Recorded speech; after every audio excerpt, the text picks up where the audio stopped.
on débute cette édition par un point sur l'état de santé des nordistes blessés lors des attentats de Paris.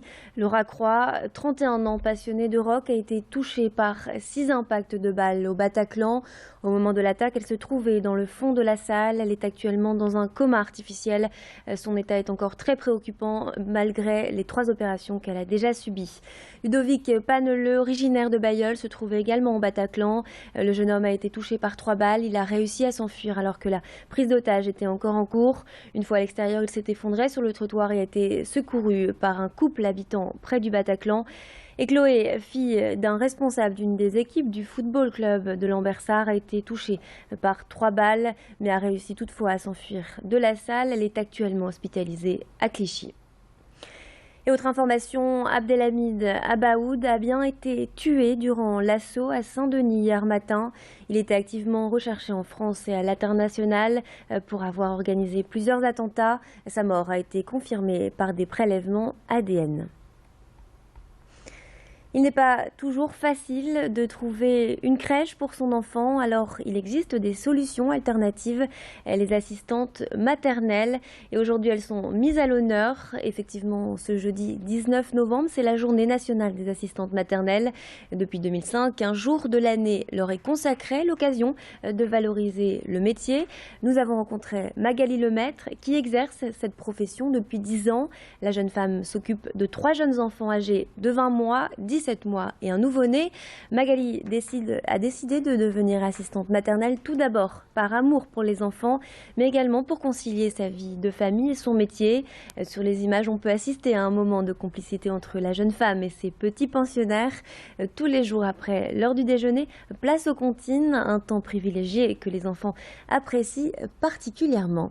Edil Gunaï a rencontré Magali et ses petits bouts de chou. Malheureusement, avec la vie active des parents, c'est pas toujours le cas, mais il y a beaucoup d'enfants que je revois quand même encore régulièrement, que ce soit à l'école, à la sortie d'école, quand ils vont à l'école du village.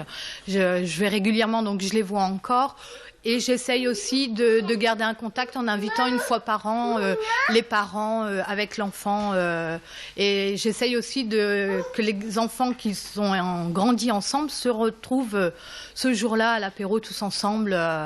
Ça crée des liens aussi entre les enfants, entre le parent et la nourrice et les enfants entre eux.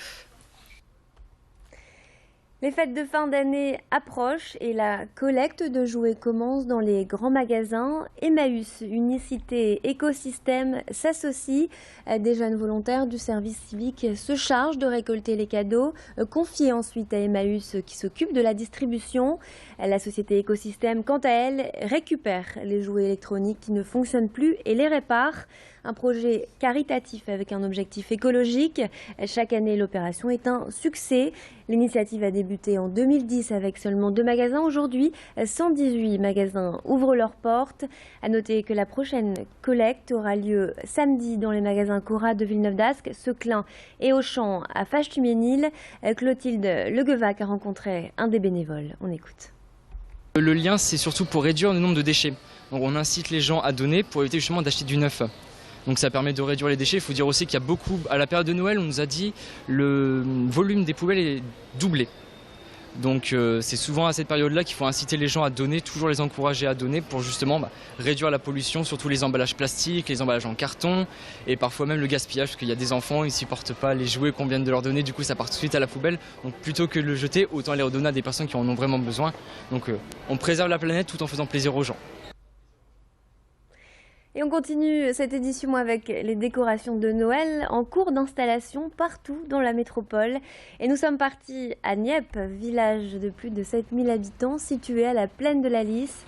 Et ça s'active du côté de la mairie. Notre journaliste Clotilde Leguevac était en présence ce matin du chargé des espaces verts. Ils se sont rendus ensemble sur la façade de l'église où sont installées des guirlandes. En tout, une 50aine seront réparties dans la ville. Et cette année, toutes les décorations ont été renouvelées. Les LED remplacent les ampoules, une action écologique avec un rendu tout aussi joli selon la mairie. Et toutes les guirlandes seront installées avant la Saint-Nicolas et éclaireront la ville jusqu'à la mi-janvier. Un décor magique pour passer de bonnes fêtes de fin d'année. Notre journaliste a rencontré l'adjoint au maire. L'année passée, on a déjà fait des nouveautés avec tous les LED, les petits motifs. Il faut savoir qu'avant, c'était des ampoules, donc ça consommait beaucoup. C'était joli, mais ça a eu son époque. Donc ici, on est passé avec du LED, les gens étaient contents. Bon, ici, on a refait des travaux sur la place Jeanne d'Arc. Et ici, on refait un petit peu la décoration qu'on a fait ici dans les arbres. Donc ça va redonner encore de la beauté. On espère pouvoir remettre des motifs après. Donc il y a toujours un petit peu d'évolution dans les décors. Il y a une grosse économie. Hein. Ouais, hein. Ça consomme quasiment rien une LED. Hein. Et puis on a un effet beaucoup plus joli, beaucoup plus fini. C'est plus beau. Et je rappelle une des informations principales de cette édition. Abdelhamid Nabaoud a bien été tué durant l'assaut de Saint-Denis hier matin. Il était activement recherché en France et à l'international pour avoir organisé plusieurs attentats. Sa mort a été confirmée par des prélèvements ADN. Et c'est la fin de cette édition. Merci de nous avoir suivis. On se retrouve tout de suite pour votre météo et l'infotrafic. Restez avec nous.